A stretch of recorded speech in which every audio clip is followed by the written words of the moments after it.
അതായത് ഞാൻ സംശയദൃഷ്ടിയോടെ ഈ പറയുന്ന CJP കാണുന്നു എന്ന് പറയുമ്പോഴും CJP പോലെയുള്ള യുവാക്കളുടെ അവരുടെ രോഷം പ്രകടിപ്പിക്കാൻ ഒരു ഫോറം ക്രിയേറ്റ് ചെയ്യപ്പെടുന്നതിന് പ്രധാനപ്പെട്ട കാരണം ദുർബലമാകുന്ന പ്രതിപക്ഷമാണ്. നേരത്തെ ഹാഷ്മിക പറഞ്ഞതുപോലെ തന്നെ ഇത്രയും സമൃദ്ധമായി ഇത്രയേറെ ആധികാരികമായ തെളിവുകളടക്കം പുറത്തുവന്ന ഒരു സംഭവത്തിൽ ഗ്രൗണ്ട് ലെവലിൽ ഒരു പ്രതിഷേധം നടത്താൻ കോൺഗ്രസിനായിട്ടില്ല, ഇന്ത്യ സഖ്യത്തിനായിട്ടില്ല.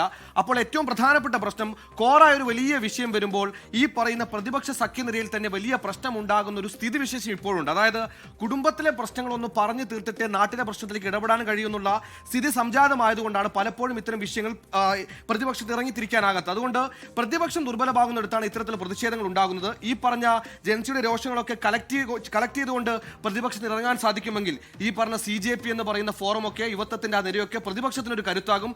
അങ്ങനെ അതിനെ ഉപയോഗിക്കാൻ രീതിയിലുള്ള എന്തെങ്കിലും ഒരു മാറ്റം പ്രതിപക്ഷത്തിന്റെ നേതൃനിരയിലോ അല്ലെങ്കിൽ പ്രതിപക്ഷത്തിന്റെ ഈ പറഞ്ഞ പ്രതിഷേധ സ്വഭാവത്തിലെങ്കിലും വരുത്തണമെന്ന ഒരു ആഗ്രഹം കൂടി ഞാൻ പ്രകടിപ്പിക്കുന്നത് മാത്രം. ഈ സംശയദൃഷ്ടിയോടെ കാണുന്നതിന്റെ അർത്ഥം പൂർണ്ണമായും CJP മൊറീഷ്യസായി വന്നതല്ല, CJP ബി ടീമാണെന്ന് സമർത്ഥിക്കുകയല്ല.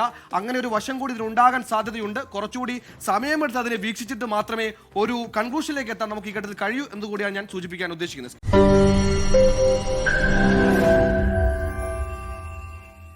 ലോകത്തെവിടെയായാലും ഏത് സമയത്തും 24 വാർത്തകളും ഓഗ്മെന്റഡ് റിയാലിറ്റി പാക്കേജുകളും എക്സ്പ്ലെയിനറുകളും വിശദമായി കാണാൻ ഞങ്ങളുടെ യൂട്യൂബ് ചാനൽ നിങ്ങൾക്ക് സബ്സ്ക്രൈബ് ചെയ്യാം.